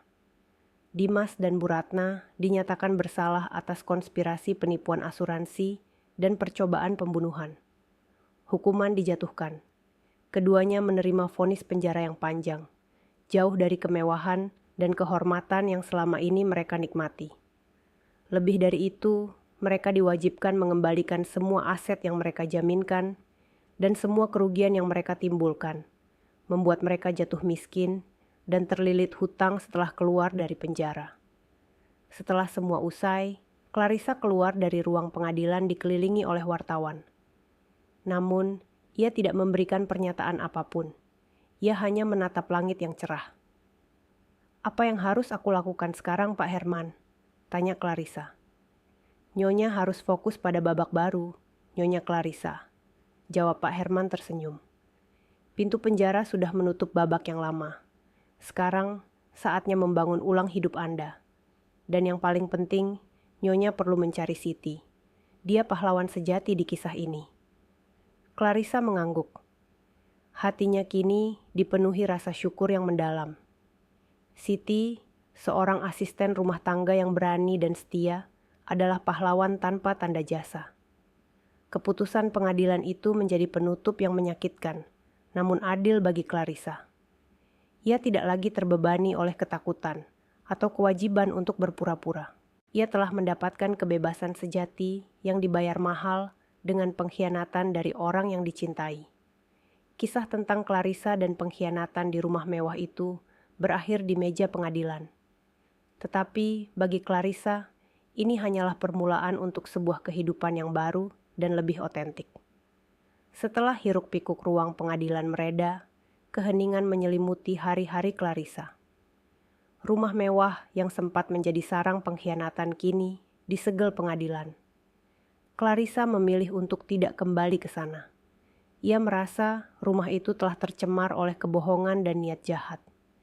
Ia menyewa sebuah apartemen kecil dan elegan di pusat kota, tempat yang memberinya rasa anonimitas dan ketenangan. Ini adalah tempat di mana ia bisa menjadi Clarissa yang sejati, jauh dari ekspektasi sosial dan cengkraman masa lalu. Kemenangan hukum memberinya keadilan, tetapi tidak menyembuhkan luka batinnya. Selama beberapa minggu, Clarissa menjalani terapi. Ia menyadari rasa sakit terbesar bukanlah karena kehilangan uang yang kini sudah kembali ke tangannya, melainkan karena kehilangan kepercayaan pada cinta dan ikatan keluarga.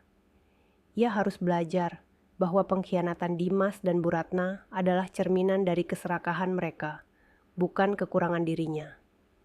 Di momen terendahnya, hanya ada 3 orang yang menjadi jangkar kehidupannya.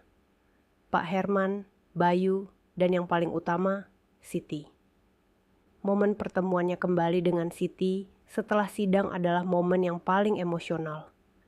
Clarissa menjemput Siti dari kontrakan kecilnya. Begitu mereka bertemu, Clarissa tidak mengucapkan sepatah kata pun. Ia memeluk Siti erat, isak tangisnya pecah. Itu adalah tangisan lega, syukur, dan pengakuan. Siti, pahlawan sejati dalam kisah ini, membalas pelukan itu dengan air mata yang sama tulusnya. "Terima kasih ke Siti," bisik Clarissa, suaranya parau. "Kau tidak hanya menyelamatkan nyawaku, kau menyelamatkan jiwaku. Kau mengajarkanku arti kesetiaan yang sesungguhnya."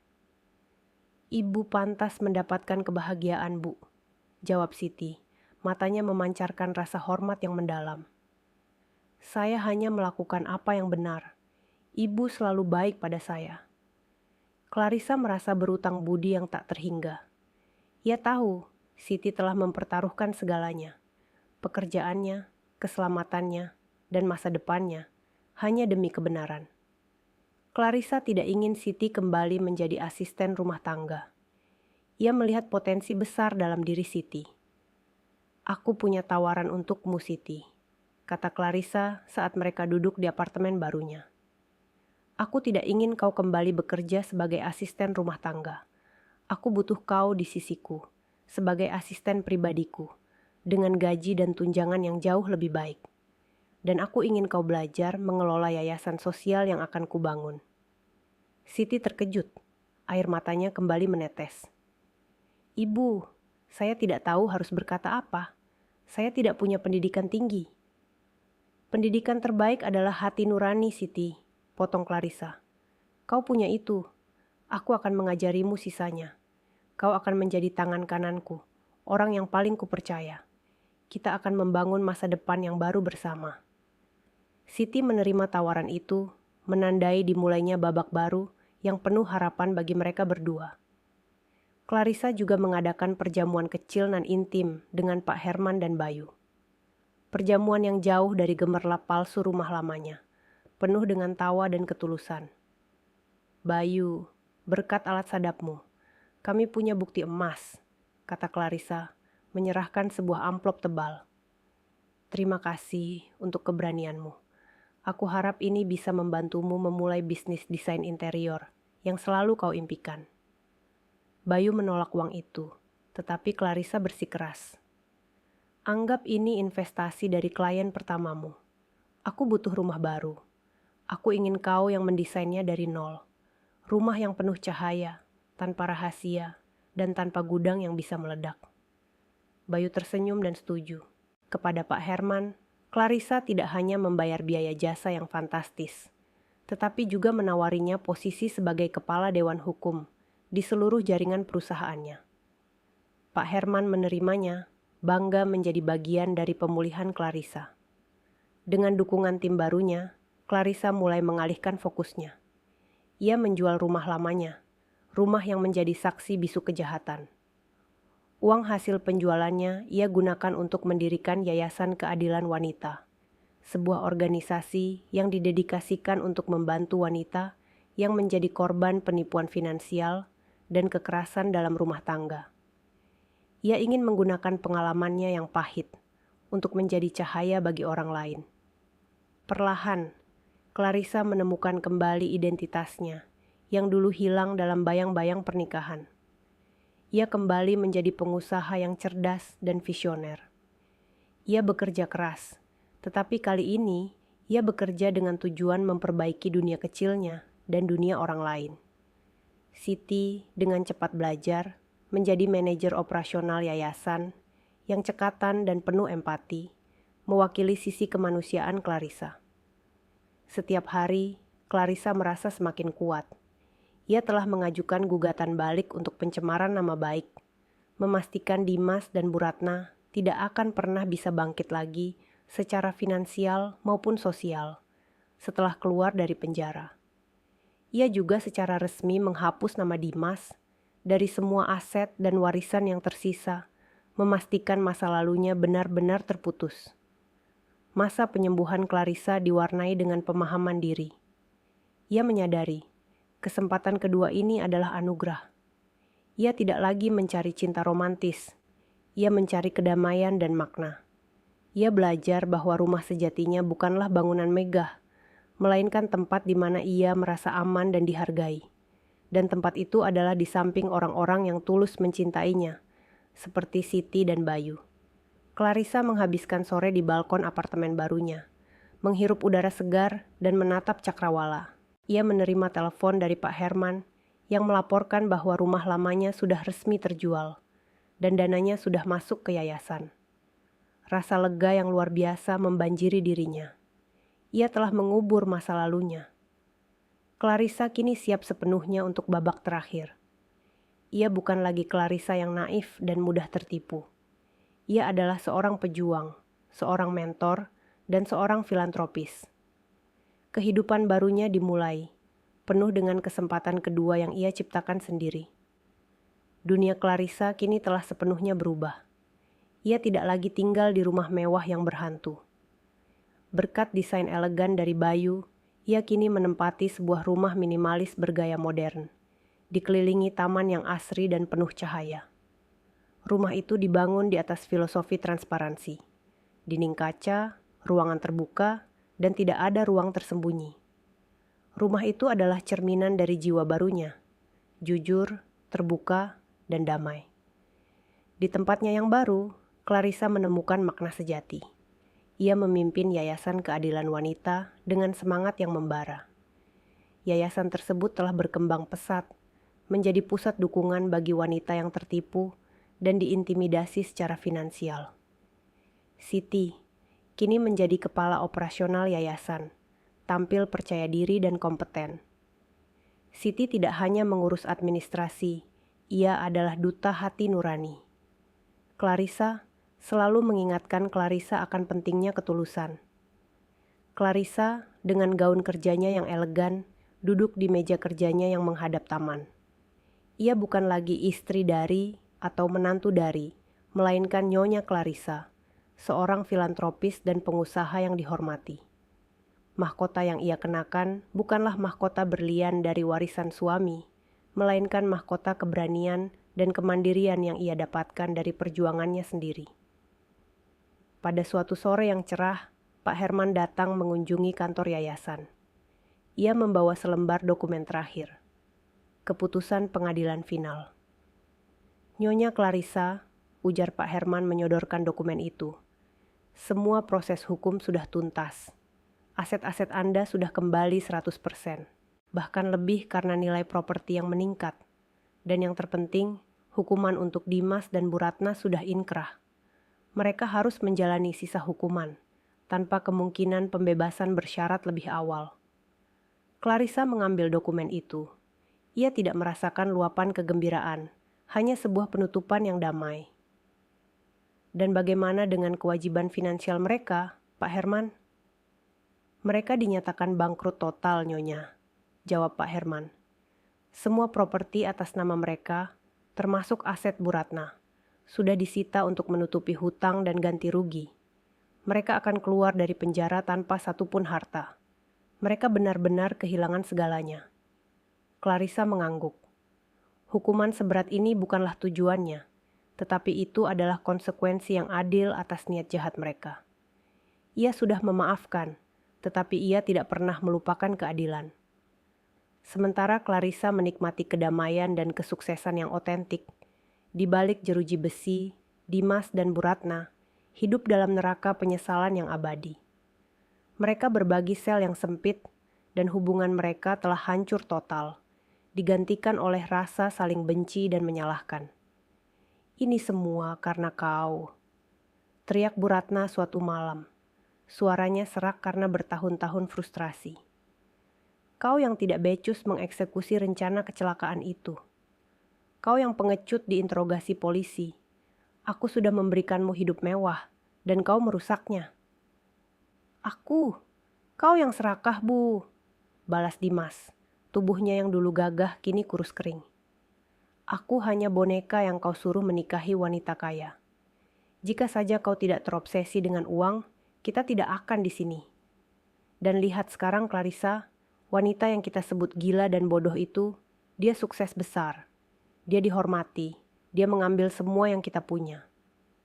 Penderitaan terbesar mereka bukanlah dinding penjara, melainkan kenyataan yang mereka saksikan melalui berita di koran bekas.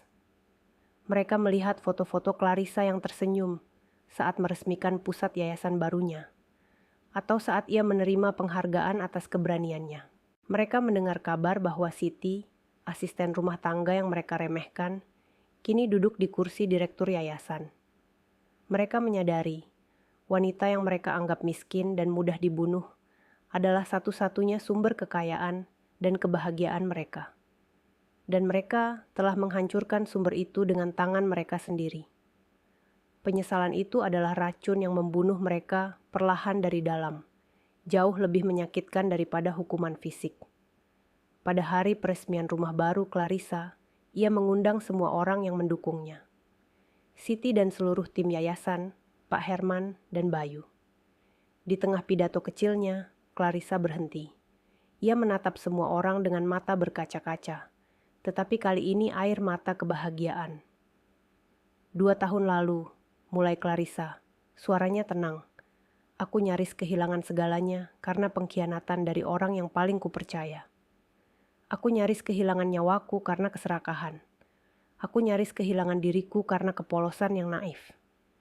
Ia tersenyum, menoleh ke arah Siti. Siti mengajarkanku bahwa kesetiaan dan keberanian tidak diukur dari status sosial atau pendidikan. Bayu mengajarkanku bahwa persahabatan sejati adalah perlindungan terbaik.